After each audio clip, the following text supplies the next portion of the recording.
In the world full of podcasts, he's the undisputed heavyweight champion of hot takes, an Auburn sports homer, master of the boog, and message board legend.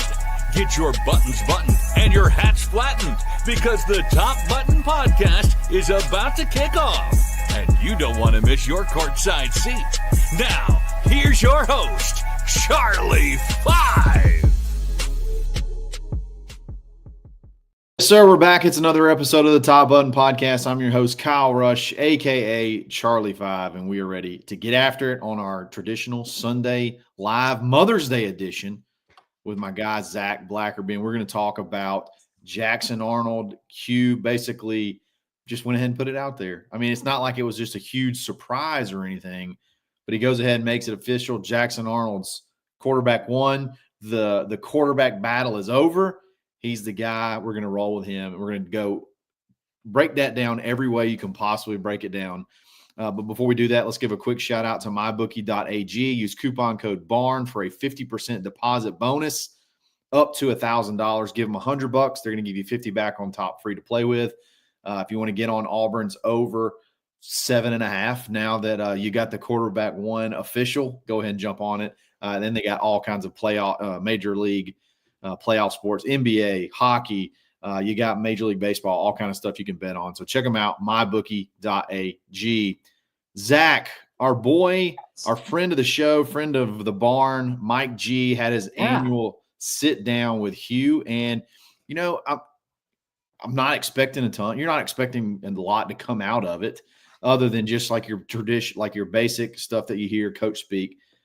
But Hugh just straight up said it. He just straight up said Jackson Arnold. He said the thing that we probably knew out loud. Jackson Arnold's the guy. He's quarterback number one. There's no more quarterback competition. He's who we're rolling with. And you never know, like, how much they tell other members of the quarterback room, like, hey, yeah, come in, you got a chance. Like, you know, is he telling Deuce, like, hey, if you're perfect, you know, you got a shot. Or Ashton, we'll see. We'll see once you get here. That doesn't seem to be the lines of communication. It seems to be there's a clear plan, which is what we assumed. It's what we assumed, but you just never knew exactly like, hey, Deuce, you know, we're going to make it at least seem like you've got a shot to come in and win the job. That's not the case. Or maybe it was at the start of spring and they saw everything they needed to see from Jackson. I don't know, but not surprising. Little surprised he said it, but I'm not surprised, you know, that Jackson Arnold is Auburn's starting quarterback. What do you think about the timing? I'm not surprised either, by the way, but the timing is kind of strange. What do you think about the timing? Is it just one of those things? The timing is just he hasn't done media availability and he's not going to for a minute. And Mike got him in a one-on-one and Mike was the one who got to ask him. I think that's the timing. I think if he would have done if he didn't do a press conference until media days, he would have done it in media days. I think whenever he was asked the question publicly, he would have said it. And I wonder if he would have been asked that at the end, you know, the post A-Day thing, if he would have said it. I guess he wasn't specifically asked, though, was he? I think I was thinking about this earlier. I think the only quarterback question he was asked post A-Day was, are you going to get one in the portal? Yeah. I guess you're right. Now that I think about it, I don't think anybody point blank asked him, did Deuce do enough to make the quarterback race interesting? Did he do anything to possibly get into the talk being quarterback one? I don't think anything like that was actually asked. So now that you say that, maybe it just was. This was the first real time that he was had media. Hats off to Mike G for asking. Great job by him. Totally agree. I want to ask you this, Zach. I know a lot of it seems like the quarterback position has always been extremely polarizing. And one of the things it's always focused around is this lack of or not at least from a fan perspective, a true 50-50 quarterback battle, like a true competition. It always has seemed like seems like it's just been like an heir apparent or the job sort of been given without much taken, if that makes sense. There's been a lot of giving, not a lot of taking, it seems that way. What do you think about that aspect of it? And what do you think about quarterback battles in general? Like, are they even necessary? I think they're about to get more rare. One of the comments a few minutes ago said he's got to be the guy because you're paying Jackson Arnold so much money. And I don't disagree with that. I don't disagree with that at all. Now, can the performance of other guys create a shorter leash? Sure. Absolutely. Maybe what you say publicly or to the locker room that may change. But as far as like true quarterback battles, I don't know how many of those you're really going to see in this transfer portal era when so many of the top quarterbacks are moving. I mean, it's the most fluid position, especially at the top, that we've seen. And so I don't think the nature of it really sets up true competition in quarterback rooms anymore. So I think the answer to that now is different than it was even 3 years ago.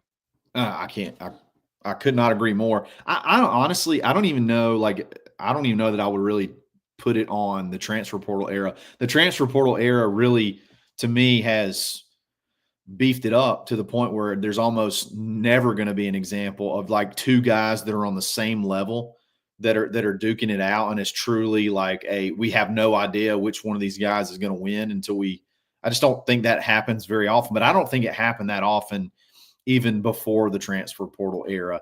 And honestly, I don't even really know how ideal it actually is. I mean, I think having a talented quarterback room is obviously important, but like having guys that are that close to each other, maybe whether either be in class, talent level. I mean, like the old adage is if you have two quarterbacks, you don't have one. I just wonder and quarterback's really the only position I feel this way. I just don't even know how really ideal it is if you have a situation where you have two guys that are equal duking it out. Well, let's think about the only recent quarterback battle I can think of. Hefty Lefty in the live chat says probably hasn't happened since Gatewood and Nix. I don't know if I agree with that. In hindsight, I really don't know how much of a competition that was. I think Gatewood had a chance, but I mean, I think Nix was the plan, and I was wrong on that in real time. I was covering, and I was wrong on that. But the only like true quarterback battle I can think of in the last few years was Zach Calzada, TJ Finley, and Robbie Ashford. And none of us really thought TJ Finley was going to win the job, and he did. He lost it a few games into the season.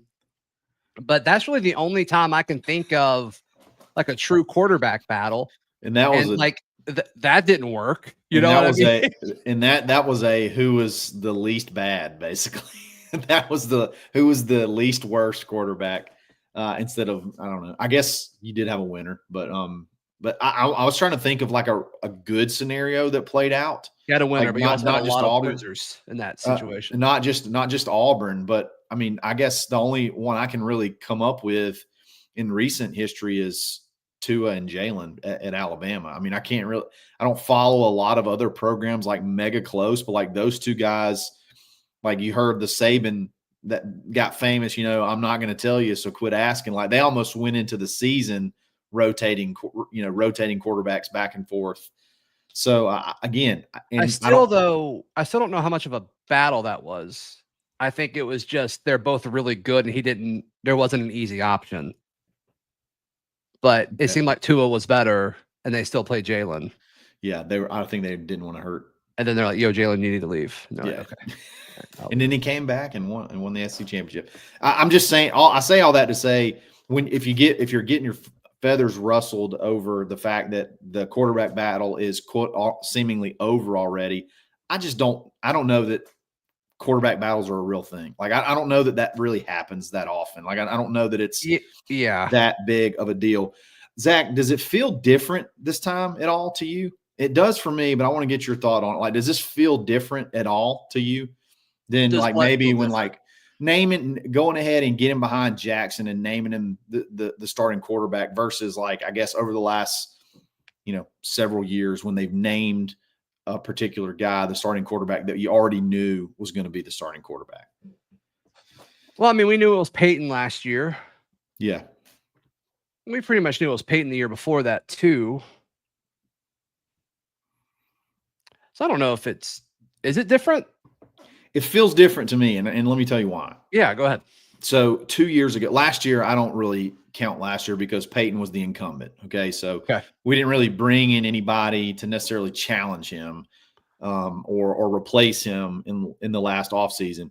But when Peyton was, you'll remember this, when Peyton was announced the quarterback one, the verbiage was, I want to go ahead and get this out of the way because he's like pressing. You know what I mean? Like he's putting too much pressure on himself. So we're going to go ahead and call him the quarterback, number one. So almost like we're just going to give it to him. So maybe he'll calm down and just play football. This time, I mean, you hear Hugh, I mean, he gushes over Jackson. Like he gushes over leadership, accuracy, the way he moves the ball. I mean, the way he moves the offense, the way he can use his legs. I mean, it doesn't feel like it's an obligation to name him the starter. It feels like he's come in and maybe he's who we thought he could be already. And I feel good enough about it to just say, hey, I've seen what I need to, I saw what I need to see in spring. He's quarterback number one. Yeah. Yeah. To me, it doesn't feel that much different, but it does feel better. Okay. And I think that's obvious, right? Like, I think we all trust the floor and upside of Jackson way more than we did with Peyton. Right. I mean, just clearly that didn't work out. So, I mean, I think everything you're saying is right, though. Sure. Got a super chat, NH3425, one of the regulars. Freeze can't play quarterback musical chairs early in the season like last year. He's got to stick with Arnold. Gus tried that in 2016 with Jeremy Johnson, Sean White, John Franklin III, and it didn't work out. The only difference I'll say for last year is that we saw a whole year of that. Like we saw, like, in other words, Hugh lived through a year of Peyton, and then you thought you could fix the things around him, and then it didn't fix those things. The same mistakes were being had that were had the year prior. So that's the only pushback I'll have. Yeah, I didn't have an issue with how he handled the quarterback spot last year. I mean, he got benched. He made a bet on Hank and it didn't work. Now his first year with the switching in of the musical chairs of Peyton and Robbie, that was a disaster. That was a disaster. And I don't think either of those quarterbacks benefited from it, with the exception of Robbie in the red zone. But Robbie between the 20s, I don't think benefited from that either. So I agree, NH, first season. Last season, benching Peyton for Hank, like at the time it made sense. And then, Hank had a brutal first half against Arkansas. Do you win that game if Peyton's a starter? To your point, NH, yeah, I think you do. But Hugh felt like he had to do something at the quarterback position. So I'm okay with last year, 2 years ago, 100% agree. Yeah, you can't do if we see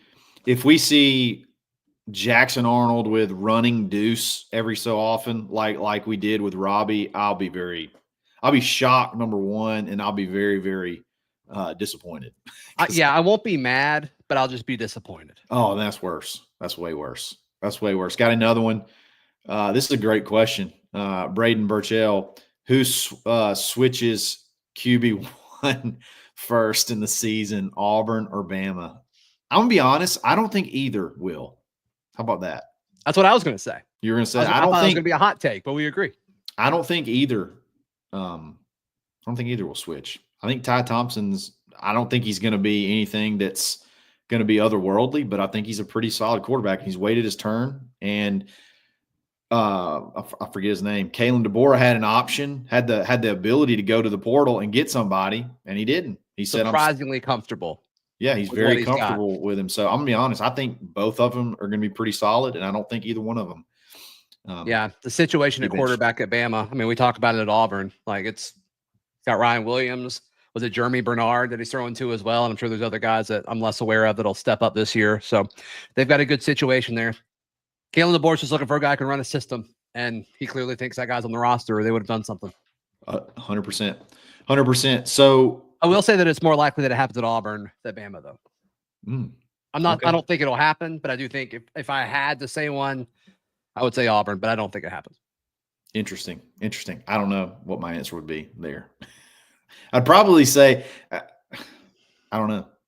I'd probably say Auburn too, just because of the history of Hugh pulling quarterback. So, but again, I don't think either one of them get benched at any point in time. So, quarterback one settled. That's over with. Jackson's the guy. He's skipping the Manning Passing Academy. I think Hugh said he had to call Archie and talk to him about that.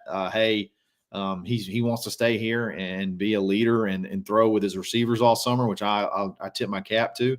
Do we care about that? Does that matter? I don't think it matters. It's like 4 days, right? Yeah, it's not like it's a month. It's not like he's gone forever. But also not like he's not going to the beach. Yeah, it's like it would have worked with him, you know.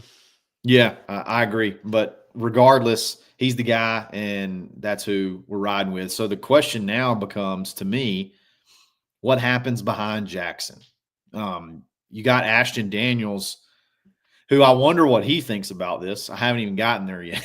I'm not even there yet. Surely he had to know. He had to know the situation beforehand. But what happens? Like, what's the most realistic thing, or most I guess ideal situation behind Jackson moving forward? What do you think he thinks about being named starter? What do you think about? What do you think Ashton thinks about this whole situation? And what do you? My bad, I misheard. Ashton Daniels, and then what do you think is what's the most ideal scenario about the QB2 situation moving forward? Yeah, I mean, you got to think that Ashton knew what he was signing up for when he came here. You've got to assume that. Yeah. So I can't imagine he's too shocked with it. And as far as who is QB2, I think it depends on the necessity of the backup quarterback. I think if we're up by multiple scores and it's time to get backups in, I think you put in Deuce. Early in the season, if Jackson were to get hurt or have to leave the game and it's tied at 17, you may go to Ashton. I think it just depends on the role that you need the QB2 to play at that point. That's almost identical to what I said. Are we twins? On a previous show, I basically said if it's early in the year and there's an injury, you got to go with Ashton. And if it's later in the year, maybe you roll with Deuce for the last couple of games, depending on what your record is and can you salvage anything. Thomas Jones got a super chat. Do you guys think Deuce gets into at least 3 games without burning his red shirt? I think the answer to that is yes. And then I'm not going to be shocked if there's no such thing as a red shirt after this ruling's done. I feel like in 5 years of eligibility is probably going to be, I think it's on the table. So if that happens, then I don't think there's going to be a red shirt anyway. But to answer your question, I don't see the need for a red shirt. Let's talk about that for a second. Is Deuce Knight going to be here 5 years? No. I don't think he's going to be. I don't think there's going to be many kids in general that are going to stay at one school for 5 years anymore. I don't think that's going to be a thing very, very, very much. So I don't 100% agree with you. Screw the red shirt. Play if you're blowing. If it's 6 games that you've blown somebody out, and he can get reps, put him in all 6 of them. Like. Forget this whole red shirt thing. Like I don't think it saves anything. Period with Deuce. Am I way off there? No, I don't think so. And I would guess that Deuce doesn't want to be redshirted. No. I mean, if he's a 4 or 5 year player, he doesn't finish his career here. And you could say that about most 5-star guys at any position, especially quarterback. If he's a 5-year guy, he's probably not an NFL guy.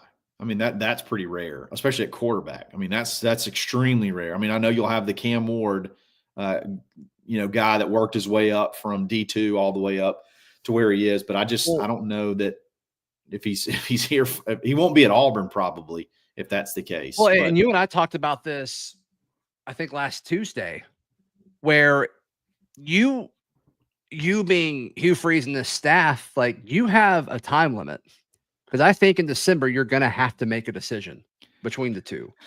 Let me tell you why I don't think it's going to have to be this December. Okay. Okay. And I get where you're coming from, but I want to push back just a tad. Okay. And things could change, but Please. Deuce signed. Okay. He signed in December, but Jackson committed and signed before Deuce enrolled. Okay. So Deuce could have easily portaled immediately and gone to Ole Miss and gone to Notre Dame. So you have to know that there's the risk or there's the chance that Jackson's going to be a 2-year guy. Like you had to, and he had to have time. He had time to know that and still make the decision to come to Auburn. Now, you may push back and say, well, there maybe not enough time to make that decision and go elsewhere. And maybe that's a fair argument, but I don't know. I feel like Deuce has to know in his camp have to know the deal with Jackson, and maybe Jackson's a one and done, but I feel like more than likely he's going to be here 2 years. And I'm going to be honest, I just think maybe Deuce is okay with that. Maybe they're okay with that. Well, I think that's the best case scenario for Auburn, right? Sure. Is if Jackson's solid and you got a returning guy who's solid with a bunch of freshmen and just players across the roster that are about to be draft eligible juniors and redshirt sophomores across the board. I mean, that would be an incredible situation. You've got a solid quarterback coming back, and then you convince Deuce to stick around one more year, then it's your turn. That'd be incredible for Auburn.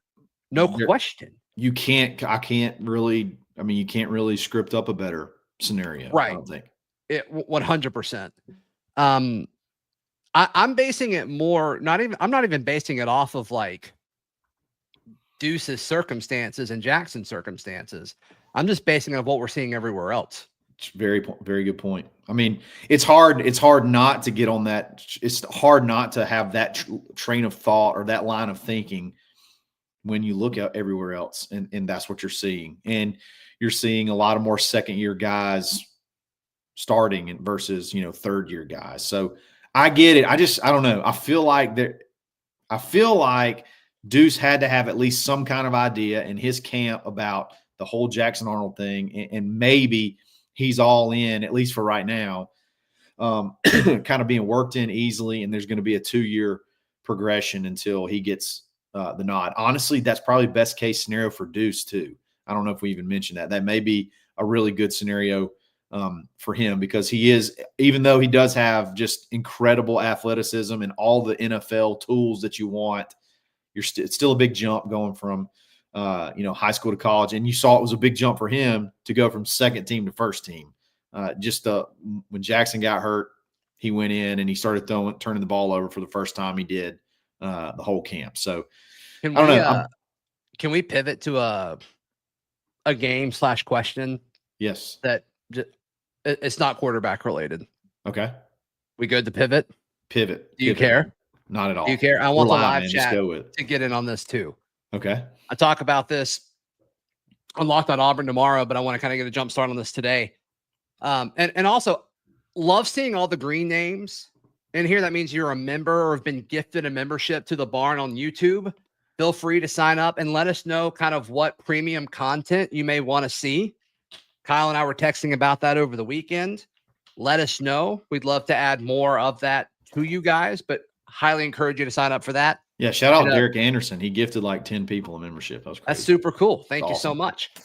All right, I want to ask the question, which game, if you had to predict, which game does Auburn win this season to become bowl eligible? Oh, man. Let me pull up the schedule. Yeah, so let's go through it.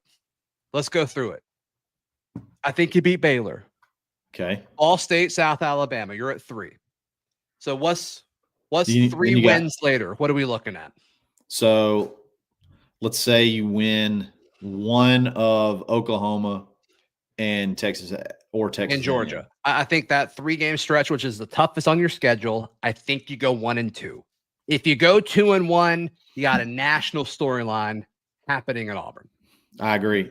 So that would be 4-2. So that'd be your 4th win. You play Missouri that should be 5, and then you go to Arkansas, that should be 6. I think it's at Arkansas. Unless you get swept in those 3. At worst, Kentucky, maybe. Yeah, I think at worst, Kentucky, at best, Missouri. Man. That'd be insane. I mean, that is the 6th game, so that can be that it couldn't be. I'm just saying it'd be insane. That could be a no best case. Well, no, that's the 7th game. 1, 2, 3, 4, 5, 6, 7. So best case would be Georgia.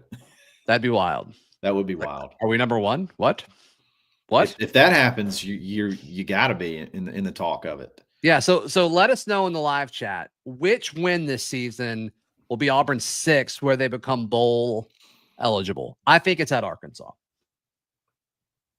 I'm saying I think that's what I'd go with too. If I told you right now Auburn becomes bowl eligible on November 8th at Vandy, what is your response to that? You've lost more than likely. I mean, there's no more than likely. You've lost games again. You shouldn't be losing. You lost to Baylor. You lose all 3 in that brutal stretch. And then I guess you would have had to have lost to Missouri or one of those games that we think Auburn will win. Yeah. Yeah. That'd be pretty bad winning. So you win at Vanderbilt for your 6th, and then you play Mercer. And obviously you hope you win that one. And then you got Alabama, who you'd only be playing for, the 8th win. I don't know. That'd be pretty disheartening. I would know. Why did you have to just? I'm just asking the questions. Ruin a boog session like that. I'm just asking the questions. No, I mean, if Auburn does become bowl eligible on October 25th in Fayetteville, with 4 games left on the schedule, I mean, we're talking about a situation that is just leaps and bounds better than where they were a year ago. And if you have 6 wins already on October 25th, you're looking at a real situation where you have 9 wins going into the Iron Bowl. You might be in the playoff talk, depending on who some of those wins were against. Like you could be in the talk for playoff at that point in time. If Arkansas, you need some help. You would need some other conferences to be super top heavy. Yep. But sure, why not? And then you got a really good chance to obviously reel off the next 3 games to get to 9, and you're, like you said, playing Alabama for 10 wins. The issue is, I don't know where the quality wins are going to be unless Baylor does some stuff in the Big 12, which they totally could. That could end up being a decent looking win at the end of the year.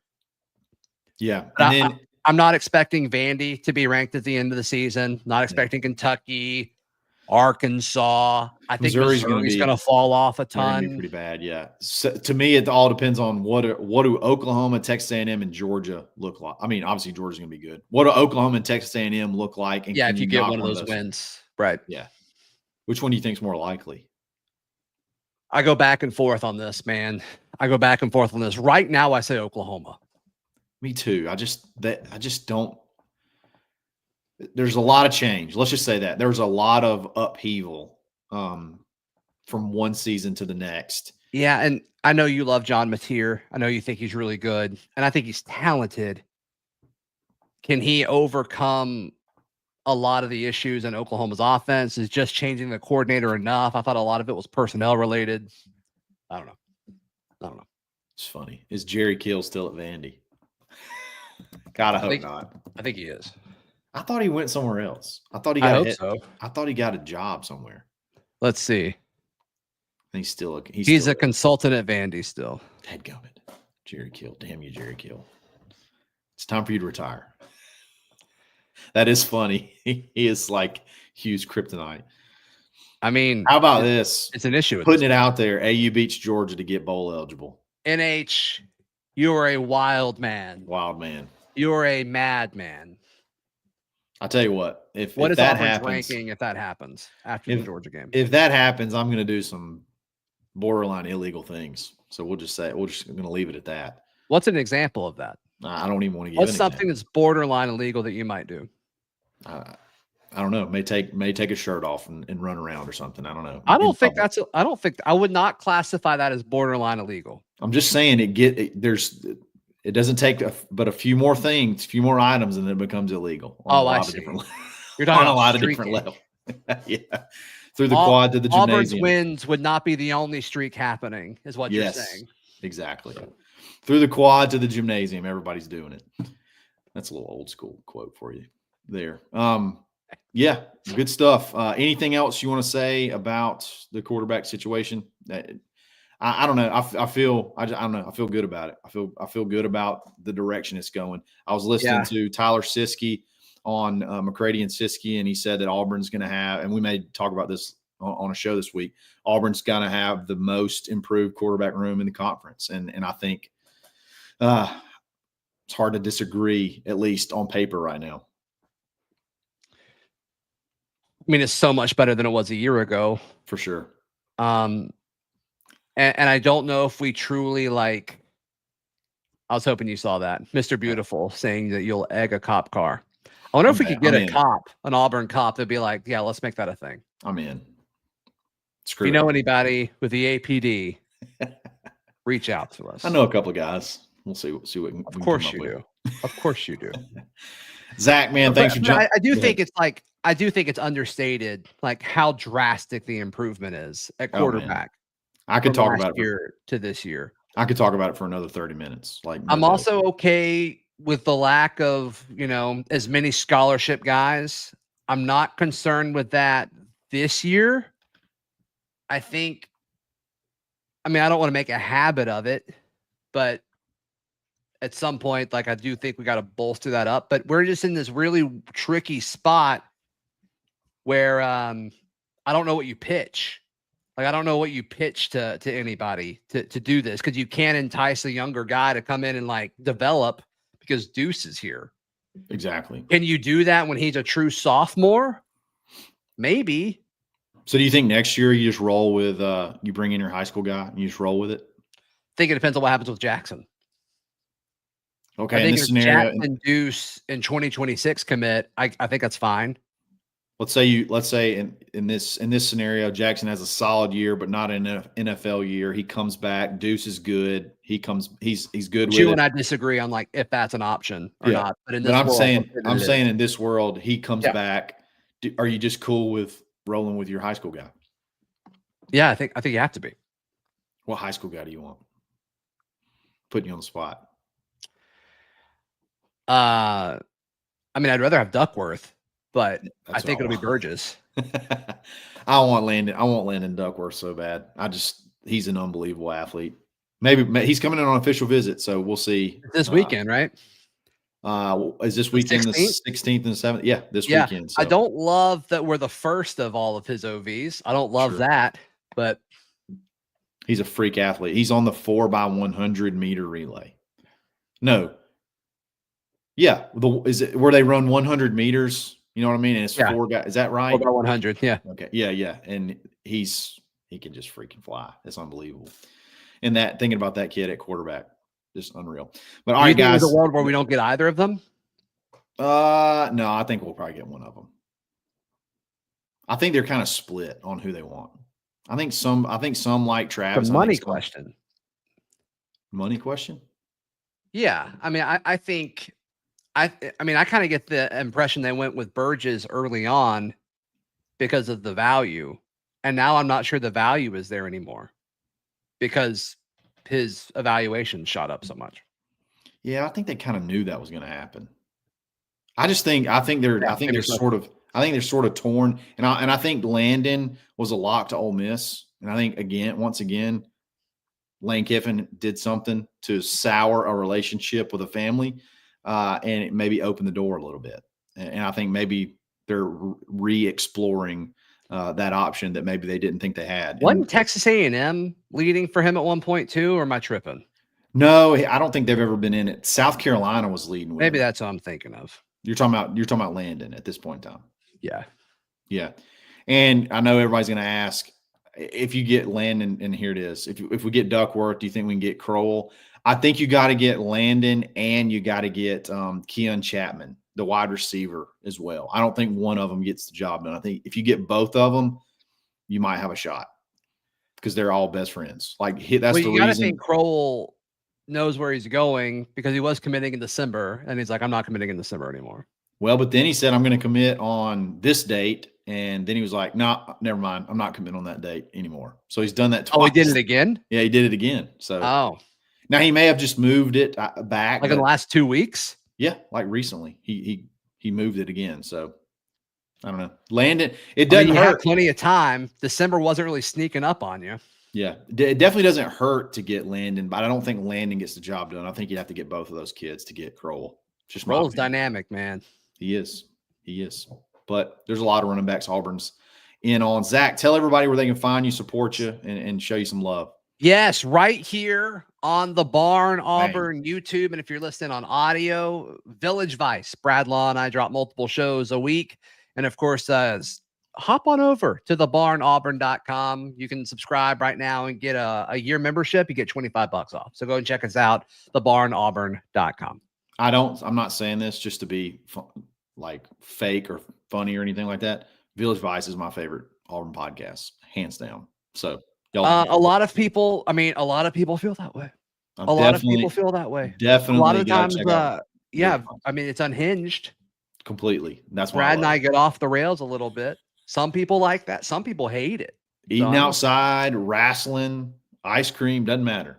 You'll talk about it. And I love it.